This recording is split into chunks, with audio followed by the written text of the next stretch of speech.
Chers amis, bienvenue à notre troisième rencontre en quête d'un renouveau dans notre vie. Nous en sommes aux prémices.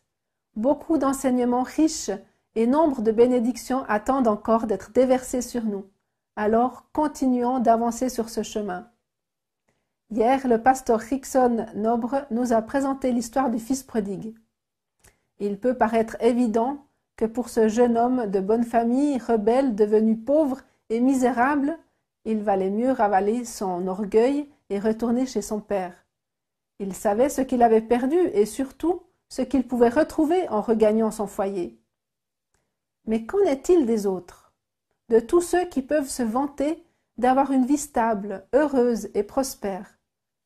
Combien dans ce monde ont l'impression de ne pas avoir besoin de Dieu et encore moins d'écouter ce qu'il a à leur dire? Qu'avons-nous à gagner en allant à Dieu? À quoi pouvons-nous nous attendre en écoutant ses conseils? Quel bénéfice et peut-être aussi quel sacrifice? Quelques éléments de réponse seront apportés dans le message d'aujourd'hui et à travers le témoignage de quelqu'un qui a fait l'expérience de cet abandon total à Dieu. Mais avant de recevoir, offrons notre louange à ce Dieu qui attend impatiemment de nous écouter et de nous répondre. Rappelez-vous que nous avons une équipe de prière qui s'associera à vous pour présenter vos demandes à Dieu pendant ces 10 jours de prière. N'hésitez pas à soumettre vos sujets avec le lien qui se trouve en bas de cette vidéo. Nous allons maintenant vivre un temps de louange, de témoignage sur la prière et la foi, et puis de partage de la parole. Bon programme à vous dans la présence de Dieu.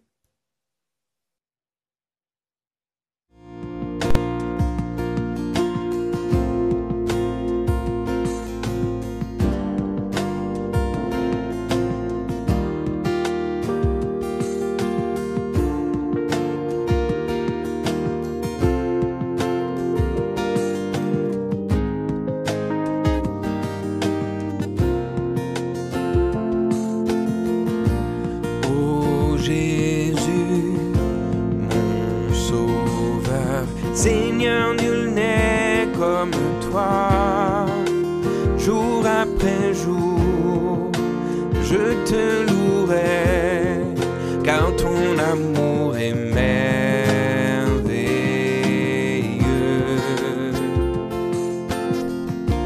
Mon abri, mon refuge, mon réconfort, mon rocher, ce qui vit, ce que je suis, ne cesse de t'adorer.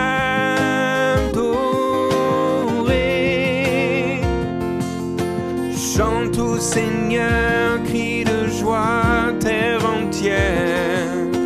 À Dieu la gloire, la puissance et l'honneur. Les monts s'inclinent et les flots à l'écho de ton nom. Je vois tes œuvres et mon cœur crie de joie. Je t'aimerai, je tiendrai par la foi. Rien ne pourrait égaler tes promesses pour moi.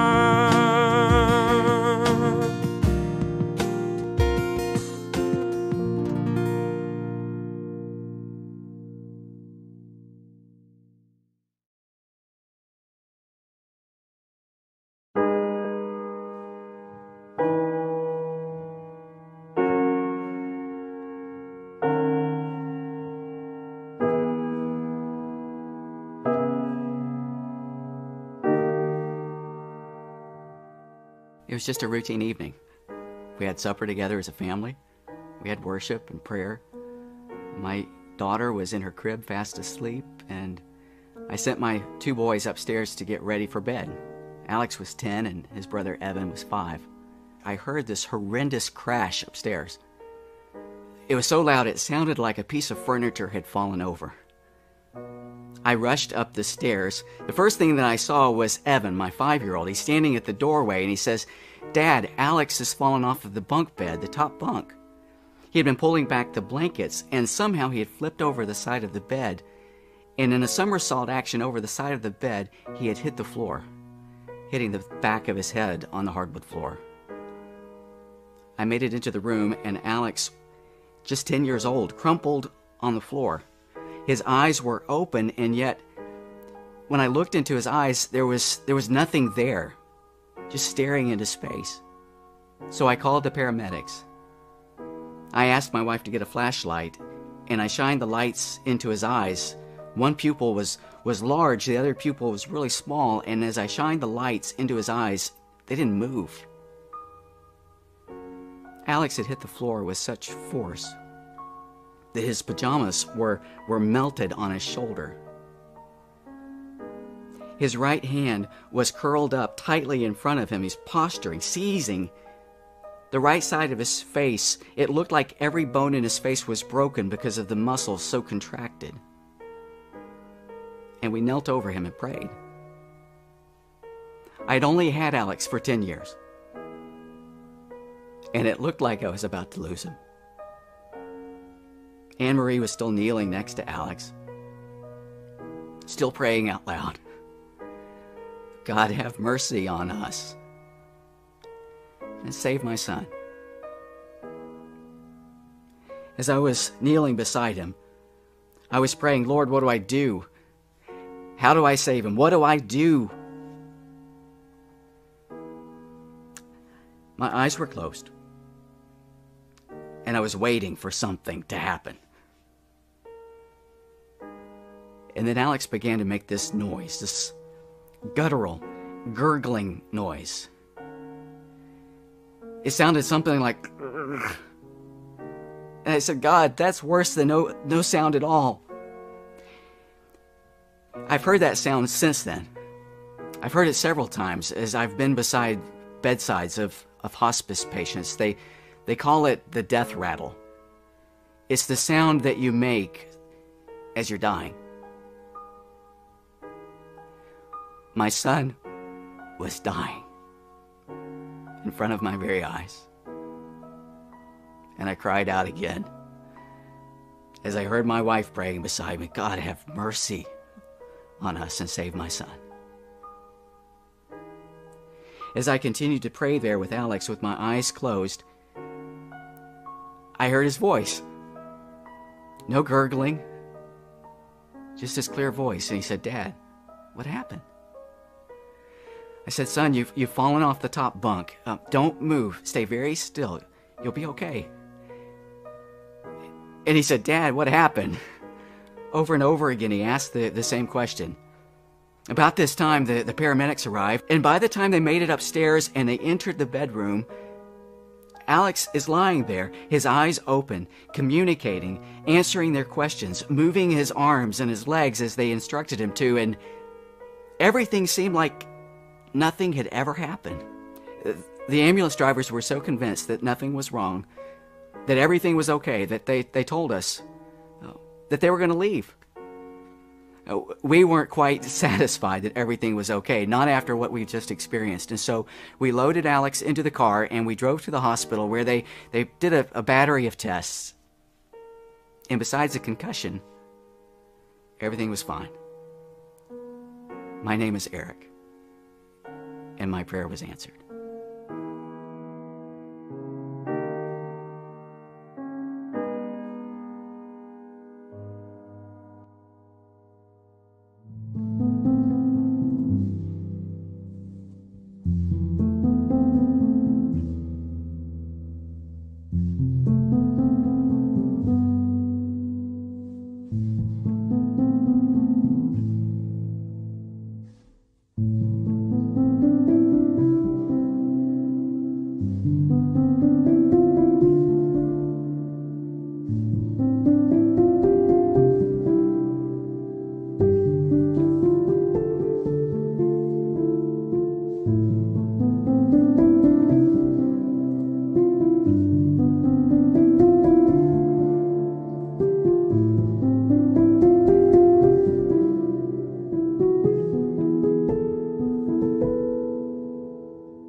Bienvenue à notre troisième rencontre. Je suis heureux de vous accueillir dans les studios d'Espoir Média en Suisse. Et je vous rappelle que les messages que vous écoutez chaque soir sont adaptés d'après les méditations préparées par la conférence générale. Si vous désirez les lire, ces messages sont disponibles sur le site d'information adventismagazine.com. Si vous préférez le format vidéo, vous pouvez les visionner sur adventplay.tv ou sur la plateforme YouTube d'Espoir Média. Dans tous les cas, continuons cette démarche spirituelle de 10 jours de prière. Hier, vous avez été invité à vivre dans la plénitude de l'amour de Dieu. Elle n'est possible que par l'expérience de l'amour du Père. Que cet amour puisse inonder votre vie. Je voulais juste vous dire au départ que j'étais un jeune de 21 ans, avec plein de projets dans la tête, et j'étais inscrit dans une université, et j'avais mon avenir qui était tout tracé. Par contre, j'ai vécu une expérience avec le Christ, j'ai vécu ma conversion et les choses se sont vraiment changées au fond de mon cœur.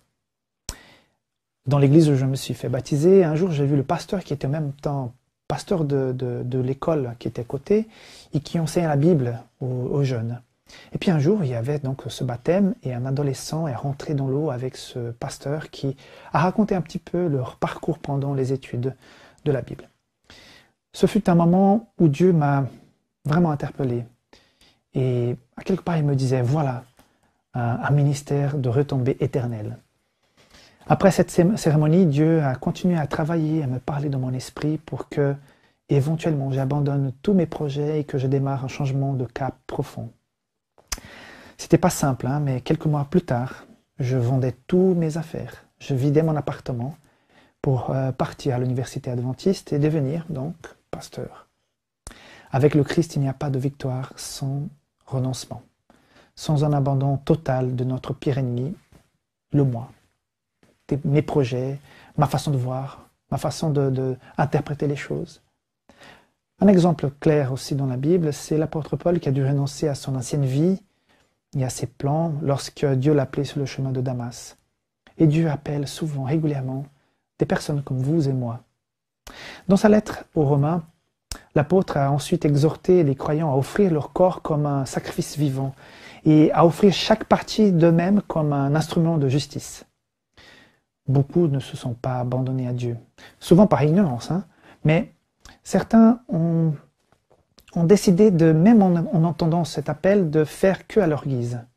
Ils n'ont pas reçu la puissance du Saint-Esprit qui est le don qui fait naître dans notre cœur cette envie de changer. Mais comme toute autre promesse, celle-ci est conditionnelle. Il y a un bon nombre qui font profession de croire à la promesse du Seigneur. Ils parlent du Christ, ils parlent du Saint-Esprit, mais ils n'en retirent aucun bien. Ils ne consentent pas à être vidés et dominés complètement par des instruments divins. En tant qu'humains, nous résistons pour notre liberté, mais notre Père Céleste veut tout le contraire pour nous. Dans le livre Vers Jésus, à la page 65, elles ont été écrit ceci. Dieu désire nous guérir et nous rendre la liberté.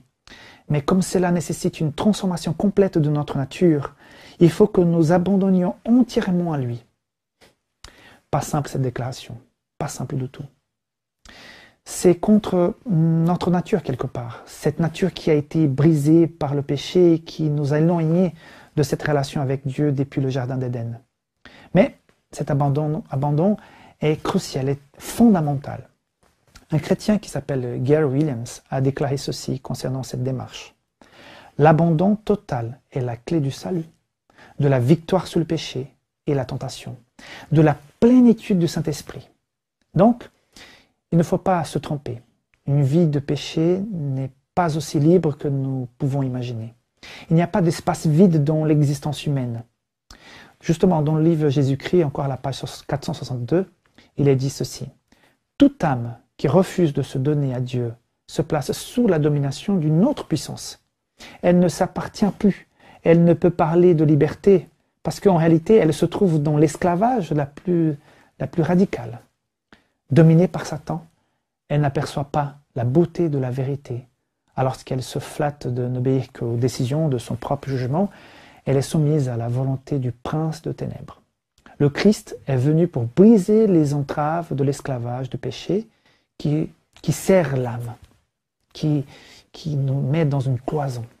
Alors je vous demande, que se passe-t-il quand nous soumettons tout au Christ? Tout simplement la liberté. Oui, c'est là que nous sommes véritablement libres. Il est capable de nous libérer de la tyrannie de nous-mêmes. Quelles sont ces tyrannies? L'envie, le ressentiment, les querelles, la cupidité, la dépendance, la colère, l'orgueil, la vanité, le découragement, les complexes d'infériorité. J'en passe. N'oubliez pas que chaque être humain est pour lui-même son plus gros problème.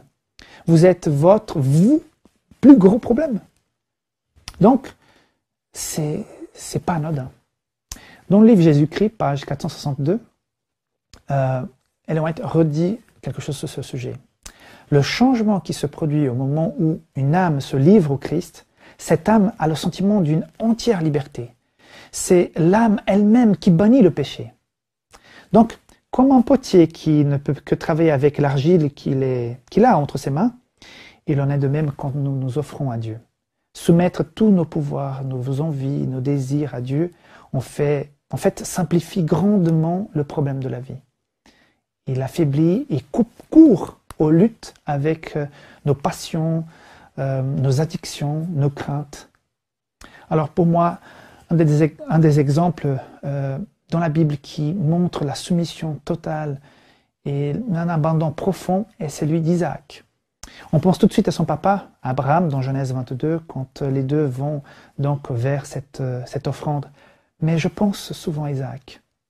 Ils sont accompagnés de ses serviteurs pour aller vers le mont Moria. Les serviteurs restent en bas et j'imagine le papa et son fils qui montent. Et couteau, bois à la main, sur la route, le père et le fils peut-être ne parlaient rien, ne discutaient pas. J'imagine que pour Abraham c'était compliqué. Mais à un moment donné, Isaac demanda à son père, où est l'agneau pour l'Holocauste? Et Abraham, incisif, confiant, mais je pense aussi avec beaucoup de crainte, dit, Dieu pourvoira mon fils, Dieu pourvoira. Le père et le fils sont arrivés sur le lieu de sacrifice.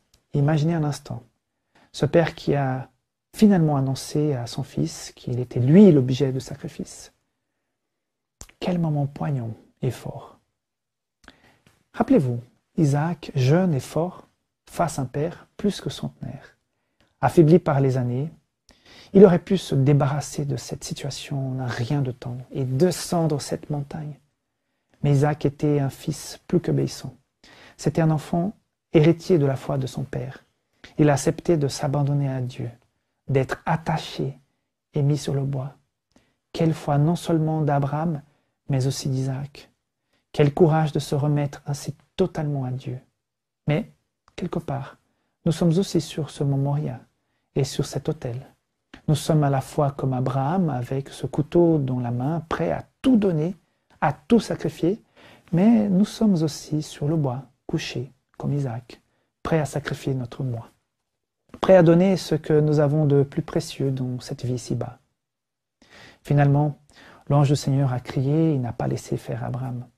Cela montre qu'un jour, au calvaire, Jésus est mort à notre place. Et il nous a remplacés sur la croix, mourant pour nos péchés. En fait, Abraham a vu par la foi l'agneau de Dieu qui enlève le péché du monde et qui enlèvera le vôtre aussi. À vous qui me regardez en ce moment, oui, vous serez libérés de ce péché. Soyez prêts à tout donner pour tout gagner. Seul l'abandon au Seigneur conduit à une joie durable. Il est dit dans le livre Jésus-Christ, encore une fois, page 323, prendre au mot le Christ, lui confier la garde de son âme, ordonner sa vie à sa volonté, c'est trouver paix et quiétude. Rien au monde ne peut attrister celui qui Jésus réjouit par sa présence. Soumission complète assure repos parfait. Je vous invite donc aujourd'hui à faire l'expérience de ce vrai repos et de se confier totalement, de s'abandonner totalement à Dieu. Que Dieu vous bénisse.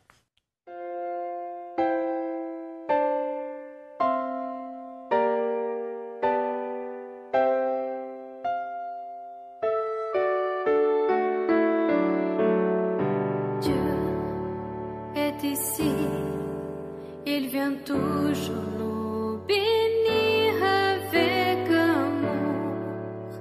par sa grâce en nous. Maintenant, regardez, toute la création se met à adorer le Seigneur Jésus. Gloire à Dieu, le Créateur, qui est immortel, invisible. Le Seigneur Jésus soit honoré et glorifié pour toujours. Dieu est ici, il vient toujours nous bénir avec amour, par sa grâce en nous. Non, regardez, toute la création se met à adorer le Seigneur Jésus. Gloire à Dieu, le Créateur, qui est immortel, invisible. Le Seigneur Jésus soit honoré et glorifié pour toujours. Gloire à Dieu, le Créateur, qui est immortel, invisible. Le Seigneur Jésus soit honoré et glorifié pour toujours. Et glorifié pour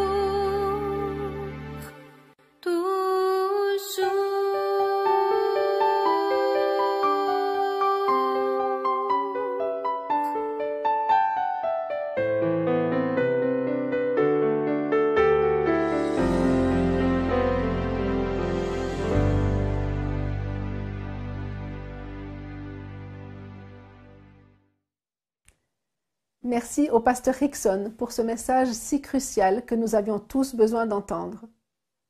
Chers amis, abandonner veut aussi dire renoncer, et c'est là le troisième défi de ces 10 jours.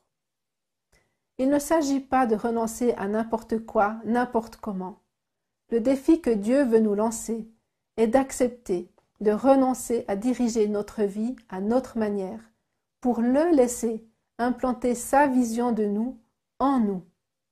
Il s'agit d'abandonner notre façon de faire humaine pour que Dieu instaure le divin dans chaque aspect de notre vie. Cela n'est pas du tout naturel pour l'être humain. Ce défi ressemble plus à un combat. Et pour tout chrétien, les combats se gagnent à genoux. Alors, prions pour nous et prions aussi pour nos amis de notre liste de prières. Eux aussi ont besoin de ce renouveau et certains peut-être ne le savent même pas. N'oubliez pas que vous pouvez partager vos demandes d'intercession avec notre équipe de prière. N'hésitez pas à tous les soumettre avec le lien qui se trouve en bas de cette vidéo. Nous nous associerons à vous et présenterons vos requêtes à Dieu pendant les 10 jours de prière. C'est dans cet esprit de prière et d'intercession que nous vous laissons aujourd'hui. Que le Seigneur vous guide dans ses premiers pas vers le changement et le renouveau. Bonne soirée à chacun de la part de l'équipe d'Espoir Média en Suisse et à demain à 19 h.